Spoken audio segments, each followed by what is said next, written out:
നമസ്കാരം. സുഭാഷിതം. ലഭേത് സിഗതാസു തൈലമഭിയത്നതഃ പീഡയൻ പിബേച്ഛ മൃഗ തൃഷ്ണികാസു സലിലം പിപാസാർദിതഃ കദാചിദപി പര്യടൻ ശശ വിഷാണമാസാദയേത് നാതു പ്രതിനിവിഷ്ട മൂർഖജന ചിത്തമാരാധയേത്.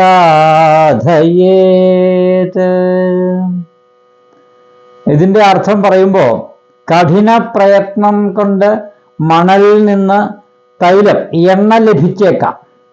ദാഹിച്ചു വലഞ്ഞവന് മരീചികയിൽ നിന്ന് വെള്ളം കുടിച്ചേക്കാം. ചിലപ്പോൾ അന്വേഷണം കൊണ്ട് മുയലിൻ്റെ കൊമ്പും കണ്ടുപിടിച്ചേക്കാം. അപ്പൊ ഇതൊക്കെ അസാധ്യമായ വിഷയമാണെങ്കിലും അവസാനം പറയുന്നത് പക്ഷേ പിടിവാശിക്കാരനായ ഒരു മൂഢനെ സന്തോഷിപ്പിക്കാൻ ഒരിക്കലും സാധ്യമല്ല എന്നാണ് ഈ സുഭാഷിതം അർത്ഥമാക്കുന്നത്.